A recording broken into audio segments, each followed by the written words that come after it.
Hey, brand builder, Rory Vaden here. Thank you so much for taking the time to check out this interview. As always, it's our honor to provide it to you for free.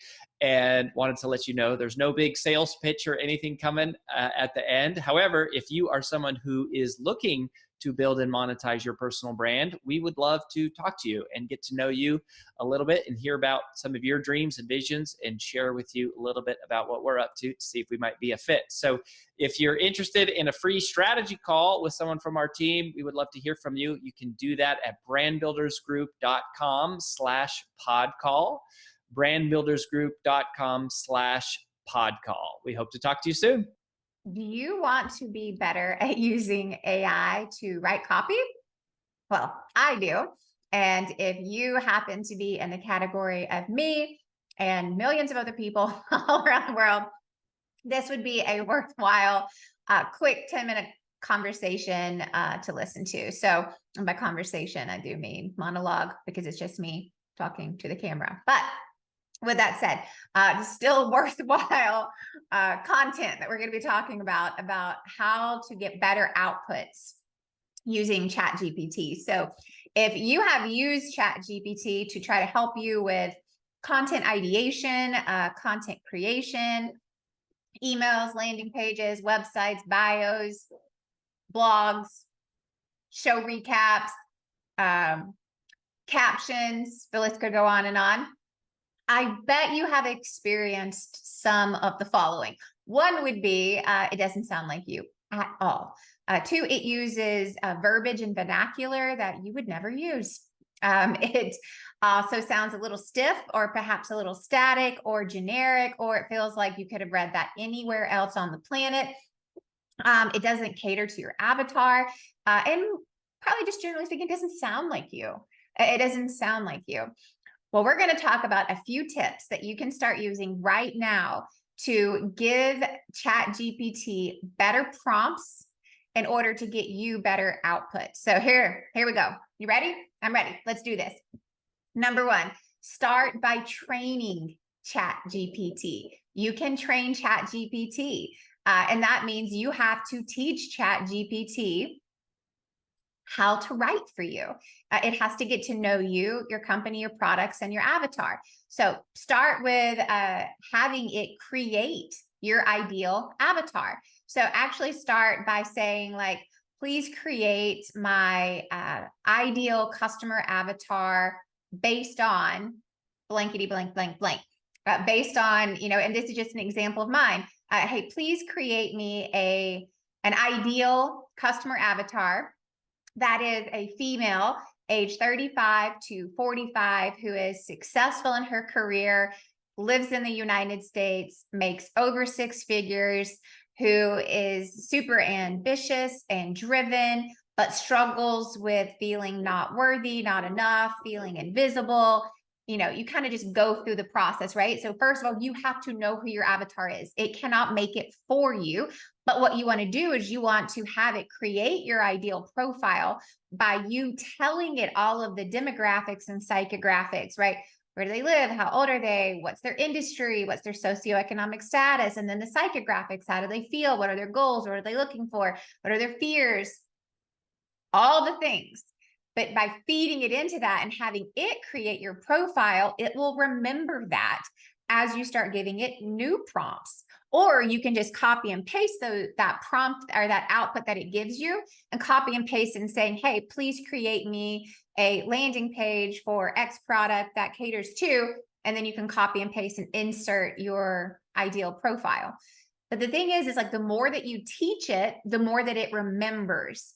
So the more that you do in there, it's going to remember that time after time again. So step one is train it on your ideal avatar. Step two is train it on your products, right? So the next thing you'd be is, please write me a product, service, or program description that is fill in the gaps. If I'm just using a brand builders group, I would say, hey, please write, I wouldn't say, hey, but I would say, please write me a service description for a one-on-one personal brand coaching program that includes unlimited events to 2-day live experiences in Nashville, Tennessee. That includes 14 course curriculum access. That includes, I would keep going on.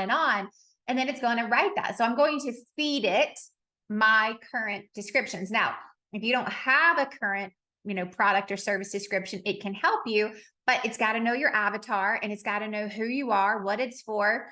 It's got to know your company, all the things that it's going to do. And so this is better suited for once you have your clear, right, service offering, your product offering, then have it go in there and have it build that. This is a part of training it. It's not that you're using ChatGPT to create everything you don't have. Some of that work you got to do yourself, right? That's your job. And that's why companies like Brand Builders Group exist, is we help with that part of the strategy.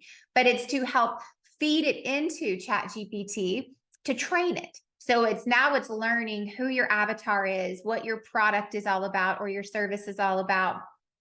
Then you want to also teach it about your company, right? So for me, it would be, help create a company profile for Brand Builders Group who blank, right? So I'm going to help it learn about Brand Builders Group. So in my case, I would say, like create a company profile for Brand Builders Group who specializes in servicing the personal brand strategy arena, who we cater to coaches, consultants, speakers, authors, entrepreneurs, small business owners by right? So I'm going to feed it all of the things that we already have established about our avatar, about our offering, about our company, is an effort to train ChatGPT. So that's step one. That was a long step one, but that's step one.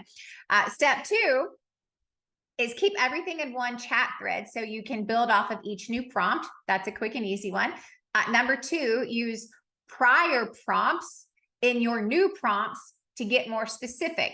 So you can just copy and paste, use the little clipboard icon right there in ChatGPT, copy and paste the avatar, and you say, hey, write me an email that caters to this avatar for this service offering, right? And you can just copy and paste the whole thing in there. It's long, right? So some of those prompts are going to be long, but the more that you do that up front, the less you have to do it later on, okay? That would be the third thing. Fourth thing, be specific with what you want, right? So if you're going, hey, write me a landing page in active voice, use X copywriting formula. So for us, it's like, hey, please write me a landing page in active voice using the 15 P's of copywriting from Brand Builders Group, who caters to blank avatar that is not a discount oriented service offering, that blank, blank, blank, right? So I'm talking about be specific. So I would include things like, please use humor, be concise. This is for a first-time buyer, on and on, right? I'm going to give you some of those examples in a second, but be specific, right? The more you do this up front, the less you have to do it later on, or it changes, right? But use things like, are you looking for active voice, which is what most of us are probably wanting, or is it passive voice? Is this for a first-time buyer? Is it for a repeat customer? Is it a re-engagement campaign of some sort for people who showed interest but never purchased, or they did purchase, but it was X amount of years ago? Is this a discount, seasonal discount type of thing? Do you include a discount or not? Is this seasonal or not, right? Is this something that you do every summer or every winter, every Christmas, every back to school, whatever? Do you want it to include humor? Do you want it to be serious? Do you want it to be verbose? Do you want it to be concise? Do you want it to be in the voice of a certain person, right? So you can say, write it in the brand voice of AJ Vaden from Brand Builders Group, or write it in the voice of CEO of Brand Builders Group. You can be that specific. In that case, you would also need to train it on you as a personal brand. You can say things like, oh yeah, I mentioned this, like, is there a certain copywriting formula that you want it to use? Use things that say, I like it, please use an email like, and you could use examples of other people or other companies. You can give it feedback, right? Rewrite this with more humor or less humor, or make it longer, make it shorter, make it more nuanced with different things based on who they are in your list. It's like, these are long-term clients that I'm catering to for this. You can do it for the sales pipeline. You can do it for nurture. All of those things, you have to be concise. This is the first email of a 5-email series, or this is the second email of 5 emails. All of those things are the things that we need to think about that most of us aren't thinking about when it comes to using ChatGPT. So there's a lot in here, but here's what I would say as your takeaway from this is, number one, train ChatGPT. Help it get to know you, your business, your product, your avatar. Number two, get specific. Know upfront, is this a funny email? Is this a short email? Is it serious? Is it with an offer or not an offer? Is it for a first-time buyer or an existing customer? Is it for a past customer that has no longer has any engagements with you? All of those things are what you want to think through, detailed out first, because those are a part of the prompt that you need to get or give to get the output that's actually going to be usable. And just note too, it's like, it's not going to write it perfectly, but it will take you from a copywriter to a copy editor, which most of us can edit in our voice, but we struggle with writing it from top to bottom. That's where ChatGPT can help you, save you thousands of dollars, save you tens, if not hundreds of hours, and help you get something that you can use right away. So how do you get better outputs with ChatGPT? You learn how to tell it what you want up front. And that's what we did right now. So go test it out, go use it, and tell me what you think.